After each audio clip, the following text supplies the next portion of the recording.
നമസ്കാരം. Tarot spiritual ഹീലിംഗിലേക്ക് എല്ലാവർക്കും സ്വാഗതം. അപ്പോൾ നമ്മൾ ഇന്ന് നോക്കുന്നത് നിങ്ങളുടെ പേഴ്സണ് അവരുടെ ലൈഫിൽ ഒരു തേർഡ് പാർട്ടി സിറ്റുവേഷൻ ഉണ്ട് എന്നുണ്ടെങ്കിൽ അവിടെ അവർ ഹാപ്പി ആണോ അല്ലയോ എന്നുള്ളതാണ് നോക്കുന്നത്. ഇതൊരു ജനറൽ റീഡിംഗ് ആണ്, ജനറൽസ് ആണ്. നിങ്ങൾ എപ്പോഴാണോ ഈ റീഡിംഗ് കാണുന്നത് അപ്പോൾ മുതലാണ് നിങ്ങൾക്ക് ഇത് വാലിഡ് ആയി തുടങ്ങുന്നത്. അതുപോലെ ഈ റീഡിംഗിൽ നിങ്ങൾക്ക് റെസിനേറ്റ് ആവുന്ന കാര്യങ്ങൾ നിങ്ങൾ എടുക്കുക, അല്ലാത്ത കാര്യങ്ങൾ നിങ്ങൾ വിട്ടുകളയാം. അതുപോലെ ലവേഴ്സ് ആയിക്കോട്ടെ, ഇഷ്ടമായിട്ടുള്ള അഫയറുള്ള ആളുകളായിക്കോട്ടെ, എല്ലാവർക്കും ഈ റീഡിംഗ് എടുക്കാവുന്നതാണ്. നിങ്ങൾക്ക് പേഴ്സണൽ റീഡിംഗ് ആവശ്യമുണ്ടെങ്കിൽ മുകളിൽ കൊടുക്കുന്ന വാട്സ്ആപ്പ് നമ്പറിൽ കോൺടാക്ട് ചെയ്യാവുന്നതാണ് കേട്ടോ. അപ്പോൾ നിങ്ങൾ പോസിറ്റീവ് മൈൻഡ് സെറ്റോട് കൂടി ഇരുന്നിട്ട് റീഡിംഗ് കാണും.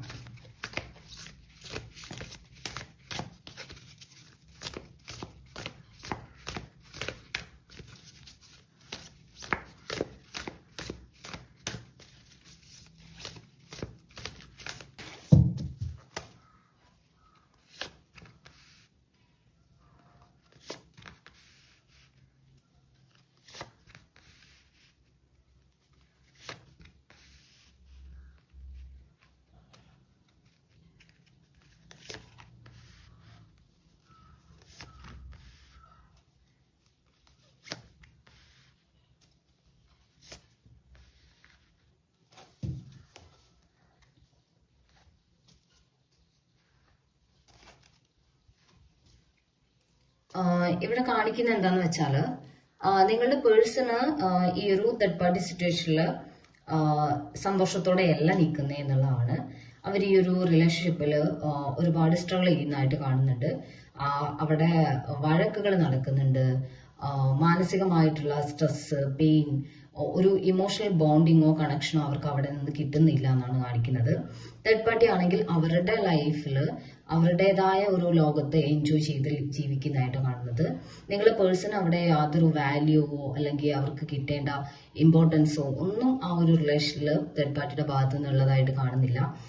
അവിടെ ഏറ്റവും കൂടുതൽ നടന്നുകൊണ്ടിരിക്കുന്ന ഒരു കാര്യം എന്ന് പറയുന്നത് 5 ഓഫ് വാൺസ് എനർജിയാണ്. അവിടെ കമ്മ്യൂണിക്കേഷൻ വഴിയുള്ള ഇഷ്യൂസ്, സംസാരം, വഴക്ക്, അങ്ങനെയുള്ള കാര്യങ്ങൾ ഭയങ്കരമായിട്ട് ഉണ്ടെന്ന് കാണിക്കുന്നുണ്ട്.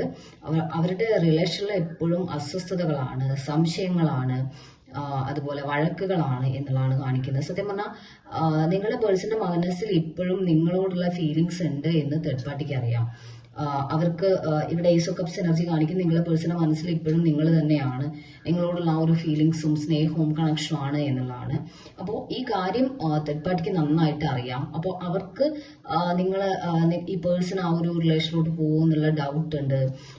ഇവരിവിടെ ഈ റിലേഷനിൽ സത്യസന്ധമായിട്ട് തന്നെയാണോ നിൽക്കുന്നത്, അതോ ഇവര് വെറുതെ ആക്ട് ചെയ്യാണോ, അങ്ങനെ ഈ പേഴ്സണെ കുറിച്ച് ഭയങ്കരമായിട്ടുള്ള കൺഫ്യൂഷനും സംശയവും നിങ്ങളുടെ പേഴ്സൺ ഉണ്ട് എന്നാണ് കാണിക്കുന്നത്. അതുകൊണ്ട് തന്നെ ഈ റിലേഷൻഷിപ്പ് മുന്നോട്ട് കൊണ്ടുപോകാൻ അവര് എന്താ പറയാ, ഡിസ്റ്റർബ്ഡ് ആണ്. ഈ റിലേഷൻ ഇങ്ങനെ മുന്നോട്ട് കൊണ്ടുപോകുന്ന ആലോചിച്ച് ഡിസ്റ്റർബ്ഡ് ആണെന്ന് കാണിക്കുന്നത്. അവർക്ക് ഈ റിലേഷൻ മുന്നോട്ട് കൊണ്ടുപോകുന്ന കാര്യത്തില് ഭയങ്കരമായിട്ടൊരു അസ്വസ്ഥത ഫീൽ ചെയ്യുന്നതായിട്ടാണ് കാണുന്നത്. കാരണം ഈ പേഴ്സണെ അവർക്ക് കംപ്ലീറ്റ്ലി ട്രസ്റ്റ് ചെയ്യാൻ പറ്റുന്നില്ല. നിങ്ങളുടെ പേഴ്സണെ മനസ്സിൽ നിങ്ങൾ തന്നെയാണ് എന്നുള്ള ഒരു കാര്യം അവരിങ്ങനെ ഹോണ്ട് ചെയ്തുകൊണ്ടിരിക്കുക. അവർക്ക് അവിടെ ആ ഒരു റിലേഷനിൽ തേർഡ് പാർട്ടിക്ക് ഈ ഒരു പേഴ്സണുമായിട്ടുള്ള റിലേഷനിൽ സന്തോഷത്തോടെ നിൽക്കാൻ വേണ്ടി പറ്റുന്നില്ല എന്ന് കാണിക്കുന്നത്. അതുകൊണ്ട് തന്നെ അവിടെ ഒരു ഇമോഷണൽ ബോണ്ടിങ്ങോ കണക്ഷനോ ഒന്നും ഉള്ളതായിട്ട് കാണുന്നില്ല. അവിടെ എപ്പോഴും അസ്വസ്ഥതകളും പ്രശ്നങ്ങളുമാണ് നടക്കുന്നത്. പല സമയത്തും നിങ്ങളുടെ പേഴ്സൺ ഒറ്റയ്ക്കായി പോകുന്ന സിറ്റുവേഷൻ ഉണ്ട്. അവര് ഒറ്റയ്ക്ക് ഇരുന്ന് വിഷമിക്കുന്ന സിറ്റുവേഷൻ, അവര് എന്തായിരുന്നു അവരുടെ ലൈഫിൽ അവർക്ക് വേണ്ടത് എന്നുള്ളത് അവര് ആലോചിച്ചിരിക്കുന്ന സിറ്റുവേഷൻ, അവരിങ്ങനെ നിങ്ങളെ കുറിച്ചുള്ള ഓർമ്മകൾ, നിങ്ങളെ മിസ് ചെയ്യുന്നു, അല്ലെങ്കിൽ നിങ്ങളുമായിട്ടുള്ള റിലേഷനെ കുറിച്ചുള്ള ഓർമ്മകൾ അവരിങ്ങനെ ഹോണ്ട് ചെയ്തുകൊണ്ടിരിക്കുന്നു നിങ്ങളുടെ പേഴ്സൺ എന്നാണ് കാണിക്കുന്നത്. നിങ്ങളുടെ പേഴ്സൺ ആ ഒരു തേർഡ് പാർട്ടി സിറ്റുവേഷനിൽ സന്തോഷം കിട്ടുന്നില്ല. ഇവിടെ തേർഡ് പാർട്ടി അവർക്കൊരു സന്തോഷമോ സമാധാനമോ അവർക്ക് കൊടുക്കുന്നില്ല എന്നാണ് കാണിക്കുന്നത്. അതുകൊണ്ട് തന്നെ നിങ്ങളുടെ പേഴ്സൺ ഈ റിലേഷൻഷിപ്പിൽ മുന്നോട്ട് ഈ റിലേഷൻ കൊണ്ടുപോകാനോ ഈ റിലേഷനിൽ ഹാപ്പി ആയിട്ട് ഇരിക്കാനോ അവർക്ക് സാധിക്കുന്നില്ല. അവർ സത്യത്തിൽ ദ ഫുൾ കാർഡ് കാണിക്കുന്ന എന്തെല്ലാം പ്രതിസന്ധികൾ ഉണ്ടായാലും ഈ റിലേഷനിൽ നിന്ന് പുറത്തു കടന്ന് നിങ്ങളുമായിട്ടൊരു ലൈഫിലോട്ട് വരണം എന്നുള്ള ഒരു ചിന്ത അവർക്ക് നന്നായിട്ടുണ്ട്. അതിന് എന്തൊക്കെ പ്രത്യാഘാതങ്ങൾ ഉണ്ടായാലും അത് അവർ നേരിടാൻ തയ്യാറാണ് എന്നുള്ള ഒരു ഇമോഷനിലാണ് നിങ്ങളുടെ പേഴ്സൺ ഉള്ളത് എന്നാണ് കാണിക്കുന്നത് കേട്ടോ. അപ്പോൾ നമുക്ക് കുറച്ച് മെസ്സേജ് കാർഡ് നോക്കാം.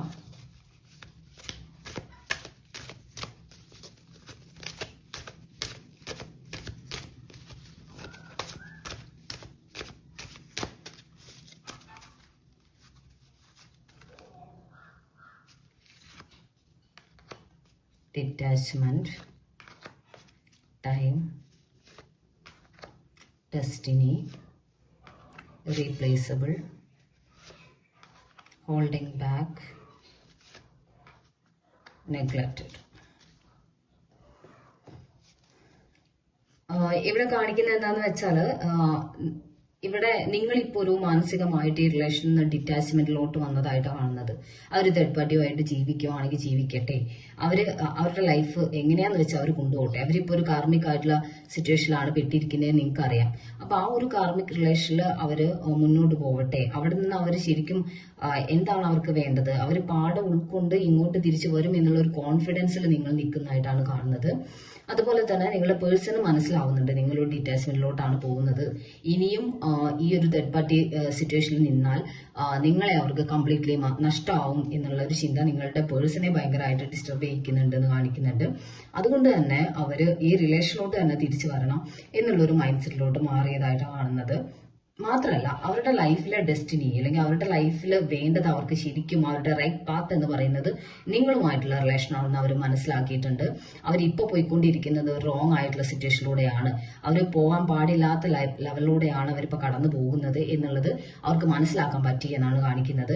അത് മാത്രമല്ല ഇറീപ്ലേസബിൾ എന്ന് പറയുന്നത് നിങ്ങളുടെ പേഴ്സൺ മനസ്സിലാക്കുന്നുണ്ട് അവരുടെ ലൈഫിൽ ഇനി ആരെ കൊണ്ടെന്ന് വെച്ചാലും അത് നിങ്ങൾക്ക് പകരമാവില്ല. നിങ്ങളെപ്പോലെ ഒരു പേഴ്സണ് പകരം വെക്കാൻ പറ്റുന്ന ഒരു റിലേഷൻഷിപ്പ് അവരുടെ ലൈഫിൽ ഇതുവരെ വന്നിട്ടില്ല, ഇനി ഉണ്ടാവുകയില്ല എന്നുള്ളൊരു ബോധ്യത്തിലോട്ട് അവർ വന്നതായിട്ടാണ് കാണുന്നത്. ഹോൾഡിംഗ് ബാക്ക് എന്ന് പറയുന്നുണ്ട് അവരുടെ ഇമോഷൻസ്, അവരുടെ യഥാർത്ഥമായിട്ടുള്ള, അതായത് അവരെന്താണ് എന്നുള്ളത് അവർ സത്യം പറഞ്ഞാൽ ഇപ്പോൾ അവരുടെ മനസ്സിൽ മറിഞ്ഞു കിടക്കുകയാണ്. അവർക്ക് അവരുടെ യഥാർത്ഥത്തിലുള്ള ഒരു ഫേസ് അല്ലെങ്കിൽ അവരുടെ ഉള്ളിലുള്ള ആ സ്നേഹം, അവരുടെ ഉള്ളിലുള്ള ഇമോഷൻസ് അവർക്ക് ഈ തേർഡ് പാർട്ടി റിലേഷനിൽ പുറത്തെടുക്കാൻ പറ്റുന്നില്ല. അത് കംഫർട്ടബിൾ ആയിട്ട് എടുക്കാൻ പറ്റുന്നതും സംസാരിക്കാൻ പറ്റുന്നതും ഇടപഴകാൻ പറ്റുന്നത് നിങ്ങളുമായിട്ടാണ് എന്നുള്ള റിയലൈസേഷൻ അവർക്ക് വന്നിട്ടുണ്ട്. അതുപോലെ നെഗ്ലക്റ്റഡ് എന്നാണ് കാണിക്കുന്നത്. എന്താണ് നിങ്ങൾക്ക് വേണ്ടത്, അല്ലെങ്കിൽ നിങ്ങൾക്ക് സത്യം പറഞ്ഞാൽ ഒരു പ്യൂർ ആയിട്ടുള്ള സ്നേഹം മാത്രം മതി എന്നുള്ളത് അവർ തിരിച്ചറിഞ്ഞിട്ടുണ്ട്. അവർ വിചാരിച്ചിട്ടുണ്ടായിരുന്നത് ഈ റിലേഷൻ നിങ്ങൾ മുതലെടുക്കുകയാണ് എന്നുള്ളൊരു ചിന്തയായിരുന്നു അവർക്ക്. അതുകൊണ്ടാണ് അവർ ആ ഒരു തേർഡ് പാർട്ടി റിലേഷനിലോട്ട് പോയിട്ടുള്ളത്. പക്ഷെ ഇപ്പോഴവർക്ക് മനസ്സിലായിട്ടുണ്ട് എന്താണ് നിങ്ങൾക്ക് വേണ്ടിയിരുന്നത്. നിങ്ങൾക്ക് സത്യം പറഞ്ഞാൽ പ്യൂർ ആയിട്ടുള്ള സ്നേഹം, അൺകണ്ടീഷണൽ ലവ്, അത് മാത്രമാണ് നിങ്ങൾ ഈ റിലേഷൻ ആഗ്രഹിച്ചിട്ടുള്ളത് എന്ന് നിങ്ങളുടെ പേഴ്സൺ തിരിച്ചറിഞ്ഞിട്ടുണ്ട് എന്നാണ് കാണിക്കുന്നത് കേട്ടോ. ഓക്കെ, അപ്പോൾ നമുക്ക് കുറച്ച് ക്ലോസ് കൂടി നോക്കാം.